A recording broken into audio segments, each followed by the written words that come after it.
Hello everyone, welcome back to my channel. तो भाई आप सभी जानते हो जैसे कि सिलेक्शन पोस्ट का आपका नोटिफिकेशन आया था और जो उसकी डेट थी वो 13 अप्रैल थी और जो फॉर्म भरे गए थे वो 4 मई तक भरे गए थे। और उसके बाद जो है भाई 12th लेवल और 10th लेवल और ग्रेजुएशन लेवल की तीनों की मिला के 3003 कुछ वैकेंसी थी टेंटेटिव। बढ़ सकती हैं वो बात की बातें हैं, ठीक है। और आप जानते हो 2025 वाले में तो घटी भी थी कुछ वैकेंसी जो है, एसएससी ने विड्रॉल वापस ले ली थी, तो हो सकता है कि कम भी हो जाए और ज़्यादा भी हो जाए। लेकिन भाई इस वीडियो में जो बात करेंगे टोटल कितने फॉर्म भरे गए हैं उसके बारे में, और 10th 12th और ग्रेजुएशन लेवल तीनों पे, और आपका कितना सेफ स्कोर रह सकता है, ठीक है। और एग्जाम जो पैटर्न बदला है उससे स्कोर कम होगा कितना होगा, सारी चीज़ें उस सब पे बात करेंगे, ठीक है।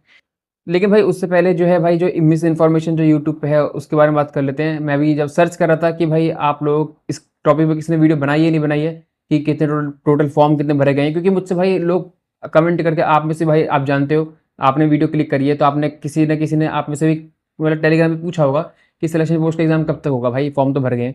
तो भाई आप लोगों को मैं एक चीज़ बता देता हूँ, और उन लोगों ने क्या करा है, मतलब कि बहुत बड़े बड़े चैनल है यार, तो मतलब कि एक क्रेडिबिलिटी होनी चाहिए कि उन्होंने जो है 2025 के जो फॉर्म थे 10th 12th और ग्रेजुएशन के, वो उसके फॉर्म के जो है भाई जो आपके फॉर्म भरे गए थे जो जितने भी थे वो बता रखे हैं। मतलब कि 2026 में जो आपके टोटल फॉर्म भरे गए हैं उसकी जगह जो है 2025 का डाटा बता दिया आपको। तो ये एक मिस इन्फॉर्मेशन है भाई, अगर इन्फॉर्मेशन सही ना हो तो एटलीस्ट वीडियो ना बनाया करें ऐसे। और मैं छोटे मोटे यूट्यूबर की बात नहीं कर रहा, आप जाके सर्च कर लेना बेशक। और जो उन्होंने टोटल फॉर्म बताए हैं और 2025 के फॉर्म सर्च कर लेना कितने भरे गए थे, आपको वो सेम मिलेंगे देखने के लिए। तो 2026 मेरे को लग रहा है कि एक साल पीछे चल रहा है शायद से वो। तो ऐसे वीडियो से बचने की भाई आपको ज़रूरत है। और भाई अब आते हैं अपनी वीडियो पे, और उसको ज़्यादा लंबा नहीं खींचेंगे। और भाई एक चीज़ मैं आपको पहले अपने बारे में बता देता हूँ, ठीक है। और मैंने भाई बहुत सारे लोग जो है आप में से डिमांड कर रहे थे कि कंसिस्टेंसी नहीं बन रही है, और आप लोग भी रिलेट कर रहे हो इस चीज़ से, तो मैंने एक टेलीग्राम पे भाई अपना एक डेली प्लान स्टार्ट कर दिया है, जो कि कल मतलब कि आज से स्टार्ट हुआ है, ठीक है। और वो ऑन डिमांड ही स्टार्ट करा गया है, ठीक है। तो उस पे आज डे 1 था और उस पे सिर्फ और सिर्फ रिवीजन वाली चीज़ें होने वाली है, ठीक है। तो सिलेक्शन पोस्ट का एग्ज़ाम है आपका, चाहे सीजीएल का हो चाहे कोई भी एग्ज़ाम हो एसएससी का, सेम सिलेबस रहता है। तो भाई आप ज्वाइन करो, आपको डिस्क्रिप्शन में उसकी लिंक मिल जाएगी। उसमें चारों सब्जेक्ट कवर होंगे आपके, और कंसिस्टेंसी के लिए भाई बेस्ट रहेगा अगर आप देखो टेलीग्राम पे जब भी जाना उसको, मतलब कि फॉलो जब भी करना जब आप लास्ट तक कर पाओ फॉलो। अदरवाइज अगर आप सोच रहे हो कि भाई हम 2-3 दिन कर लेंगे फिर उसके बाद छोड़ देंगे, तो वो वाला भाई आपका वहाँ नहीं चलेगा, ठीक है। उससे कोई फ़ायदा आपको, 2 दिन आप फालतू में वेस्ट करोगे, इससे अच्छा 2 दिन आप अपना कुछ कर लो, कोई दिक्कत नहीं है, ठीक है। तो आप लोग अगर कंसिस्टेंट रहना चाहते हो तो टेलीग्राम की लिंक जो है डिस्क्रिप्शन में मिल जाएगी। वहाँ पर आपको मेरा टेलीग्राम चैनल मिल जाएगा, उसको ज्वाइन कर लो। आपको डे 1, ठीक है, जो डे 1 में मैंने जो दे रखा है आपको आज निपटा लेना है। अगर आप बाद में उस वीडियो को देखते हो, मतलब कि इस वीडियो को बाद में देख रहे हो या फिर ग्रुप को बाद में ज्वाइन कर रहे हो, तो आप डे 1 से ही स्टार्ट करोगे। ये नहीं कि डे 3 चल रहा है तो भाई डे 3 से स्टार्ट करो, डे 1 से स्टार्ट करना है। अब मैं आता हूँ भाई आपकी जो मेन वीडियो है उसके ऊपर। भाई देखो आरटीआई रिप्लाई की जो बात कर लूँ, ठीक है, तो मेरे पास जो इन्फॉर्मेशन आई है उसके अकॉर्डिंग मैं आपको बता रहा हूँ जो टोटल फॉर्म भरे गए हैं। और जो वो टीचर जो है भाई, जो 2-4 लोग हैं जिन्होंने बड़े बड़े चैनल है उन्होंने वीडियो बनाई है, उन्होंने 29 लाख फॉर्म दिखा रखे हैं, ठीक है। जो कि एकदम एग्जैक्ट अमाउंट वही है, मतलब कि एग्जैक्ट डाटा वही है जो कि 2025 का था। 2025 में भरे गए थे वो, ठीक है। लेकिन इस बार जो है आप बहुत अच्छे से जानते हो भाई, 13 अप्रैल को फॉर्म भरने स्टार्ट हुए थे और 4 मई को एग्जाम, मतलब कि फॉर्म भरना बंद हो गया था। और बहुत सारे भाई आप में से लोग मैसेज कर रहे थे कि भाई हमें तो लगा था कि 1 महीने तक फॉर्म भरे जाएंगे, और इसकी एग्ज़ाम डेट, मतलब कि इसकी फॉर्म भरने की जो डेट है वो 4 मई को ख़त्म हो गई। हम तो वेट कर रहे थे, हम बाद में भरेंगे लास्ट डेट पे, लास्ट टाइम पे। तो यार देखो मैं सही बताऊँ तो ये मेरे को समझ नहीं आया, इन्होंने एटलीस्ट 1 महीना देते ही है। तो इस बार जो है सिर्फ और सिर्फ भाई 17-21 दिन जो है भाई दिए, 21-22 दिन। और उसके चक्कर में फॉर्म बहुत कम भरे गए, क्योंकि आप जानते हो लास्ट डेट पे जो लास्ट का टाइम होता है उस पर बहुत सारे बच्चे फॉर्म भरते हैं। तो जो लोग वेट कर रहे थे भाई, हम तो अगर 13 अप्रैल को नोटिस निकला है, नोटिफिकेशन आया है, तो शायद 13 मई तक फॉर्म भरे जाएंगे, तो हम 10 के आसपास जो है 10 मई में फॉर्म भर देंगे। तो दिक्कत उनके साथ ये हुई कि भाई 4 मई को आपकी डेट बंद हो गई, और उसके बाद बहुत सारे बच्चे आप में से वैसे होंगे जिनका जो फॉर्म नहीं भर पाए होंगे। तो वो सारी चीज़ें जो है उसके चक्कर में बहुत कम फॉर्म भरे गए। अगर कितने भरे गए हैं मैं उसकी बात करूँ तो भाई देखो, सबसे पहले बात कर लेते हैं आपकी 10th लेवल की। तो जो 10th लेवल के फॉर्म भरे गए हैं टोटल जितने भी बच्चे हैं वो है 4,27,218, ठीक है। और बाकी जब आपका आरटीआई रिप्लाई अगर किसने लगा रखा होगा जब आएगा तो आपको पता चल जाएगा, ठीक है। 12th लेवल की मैं बात करूँ तो 12th लेवल में आपके 4,37,771 जो है फॉर्म अप्रोक्स जो है इतना फॉर्म भरे गए हैं, ठीक है। तो यानी कि अगर 4,30,000 जो है अप्रोक्स मान लो, वहीं 10th लेवल के भी 4,30,000 27,000 थे वैसे, तो उसको अप्रॉक्स 30,000 ही कर लो। और ग्रेजुएशन की बात करूँ तो 2,57,000 और आपके 097 यानी कि 2,60,000 इसको मान लो। तो अगर आप इसको सम अप करोगे 260 4, 8, 9, 10 और 10 और 11 यानी कि 11 लाख अप्रॉक्स जो है आपके इस बार सिलेक्शन पोस्ट के फॉर्म भरे गए हैं। और इसका रीज़न एक यही है कम फॉर्म भरने का। एक तो भाई आपका पिछले साल का स्कैम, जिसकी वजह से बच्चों ने मतलब कि फॉर्म भरे ही नहीं है इसके, कि भाई इसमें पता नहीं कैसे कट ऑफ जाती है, क्या नॉर्मलाइजेशन हुआ। तो पिछले साल तो भाई मेरे साथ भी ऐसे हुआ था कि री एग्ज़ाम फालतू में करवा दिया, जो एग्ज़ाम हुआ था पहले उसमें कोई दिक्कत नहीं थी, फिर भी री एग्ज़ाम करवाया और उसमें जो मतलब कि नॉर्मलाइजेशन हुआ वो पता नहीं कैसे हुआ, ठीक है। तो उसमें बहुत सारे बच्चों के नंबर घट गए थे, जिसमें मैं भी इंक्लूड था। और इन्होंने नॉर्मलाइज्ड नंबर भी नहीं दिए थे, यानी कि सिलेक्शन पोस्ट में तक क्या हुआ है, वैकेंसी कहाँ गई, कुछ पता नहीं चला। मैं अगर बात करूँ तो भाई इसका एग्ज़ाम डेट की, तो देखो जून में टेंटेटिव है, जून लास्ट या जून जुलाई के आसपास जो है मेरे को लगता है। अगस्त तक नहीं जाएगा एग्ज़ाम डेट, ठीक है, जुलाई तक तो हो ही जाने हैं।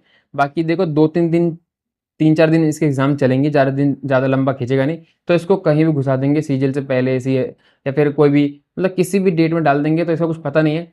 तो जहाँ तक मुझे लगता है जून के एंड में, जुलाई के स्टार्टिंग में, फर्स्ट सेकंड वीक में आपके एग्जाम हो सकते हैं। एक अप्रॉक्स डाटा है, ठीक है, मतलब एक अप्रॉक्स डेट बता रहा हूँ, ऐसा कुछ फिक्स नहीं है, ठीक है।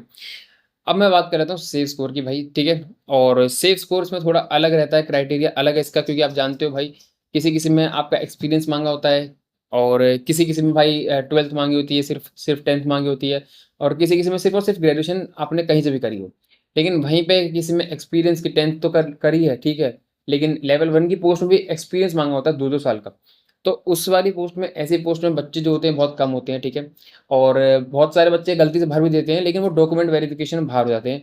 जब आपका एक्सपीरियंस का सर्टिफिकेट मांगा जाता है या फिर जो भी एडिशनल सर्टिफिकेट मांगा जाता है आपसे, अगर आप वो नहीं दे पाते हो डॉक्यूमेंट वेरिफिकेशन के टाइम पे, तो आप बाहर हो जाते हो। इसीलिए जो है इसकी वैकेंसी में कभी अगर एक 10 से कम वैकेंसी है या फिर कुछ क्राइटेरिया होता है कि अगर इतनी वैकेंसी है तो एक सीट पे आपके 15 बच्चे बुलाते हैं। अगर वैकेंसी कम है, मतलब कि थोड़ी और कम है, 4-5 वैकेंसी है, तो एक सीट पे आपके 30 बच्चे बुलाते हैं।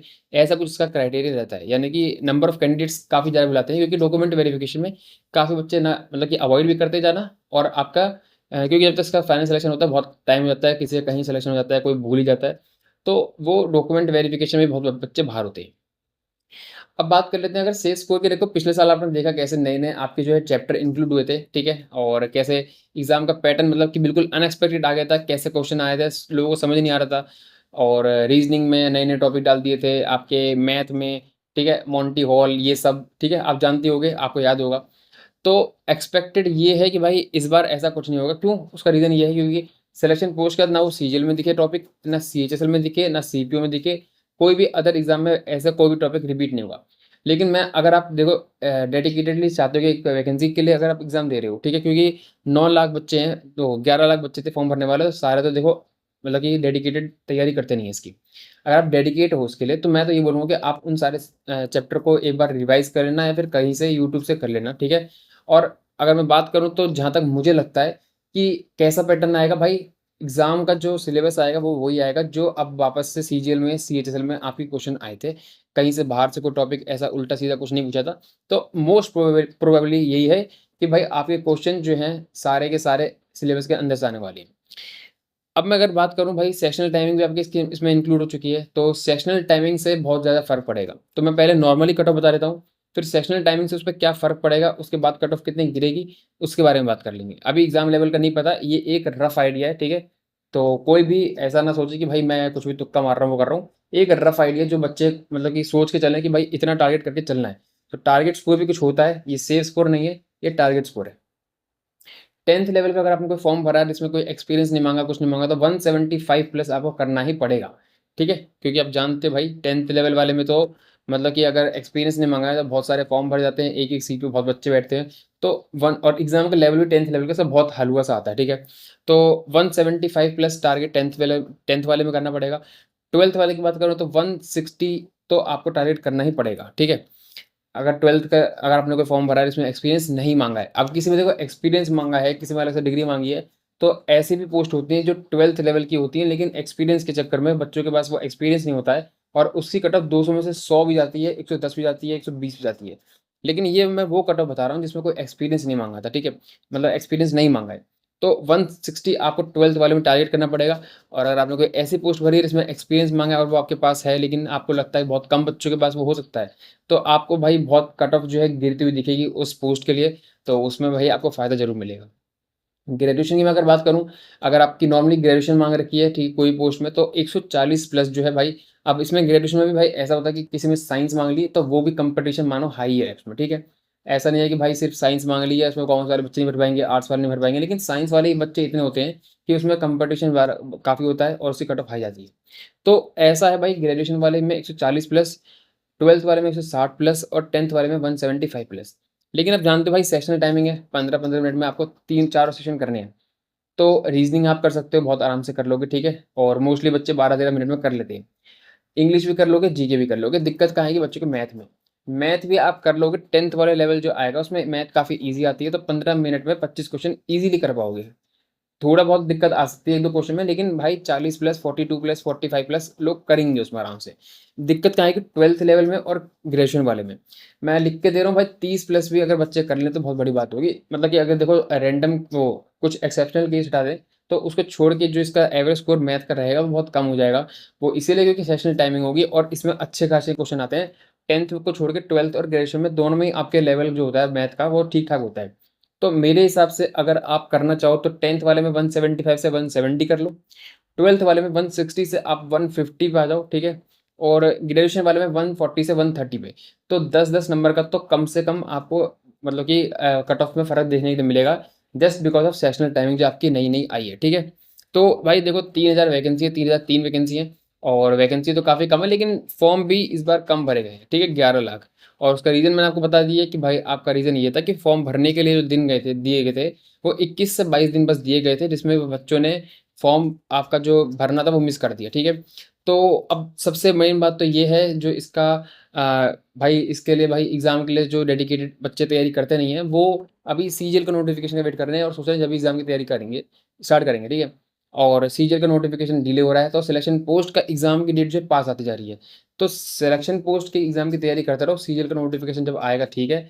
और आप ये इसी कंसिस्टेंसी ब्रेक जो हो रखी है, उसी के लिए भाई मैंने टेलीग्राम पे वो ग्रुप बनाया है, चैनल बनाया है। आपको जाना है भाई टेलीग्राम ग्रुप को जॉइन करना है, डिस्क्रिप्शन में आपको लिंक मिल जाएगी। कुछ भी पैसा पे नहीं करना भाई, कुछ भी ऐसा नहीं है। बस ये और सिर्फ़ देखो उसको मैं खुद फ़ॉलो करूँगा क्योंकि कंसिस्टेंसी ब्रेक भाई सबकी हो रखी है। क्योंकि मेरे को खुद फ़ॉलो करना है, इसीलिए भाई उसको देख के जो है मैं खुद फ़ॉलो करूँगा। और आप लोगों के लिए बेस्ट बेस्ट रहने वाली है कि रिवीज़न आपका बेहतरीन तरीके से हो जाएगा, हर सब्जेक्ट का बढ़िया तरीके से। तो अगर आप चाहते हो तो आप जॉइन कर सकते हो, डिस्क्रिप्शन में आपको लिंक मिल जाएगी और आपको कोई भी भाई डाउट क्वेरी हो सकती है, ठीक है? तो उसको आप कमेंट में पूछ सकते हो, तो उसका जवाब मैं कोशिश करूँगा जो आधे घंटे में शुरू में कमेंट आएँगे उसका रिप्लाई करने की। तो भाई इस वीडियो को यहाँ पर मैं एंड कर रहा हूँ और अगर आपको वीडियो मतलब कि थोड़ी बहुत पसंद आई हो, तो प्लीज़ वीडियो को लाइक कर देना, चैनल को सब्सक्राइब कर देना। तो मिलते हैं भाई किसी नेक्स्ट वीडियो में, तब तक के लिए बाय।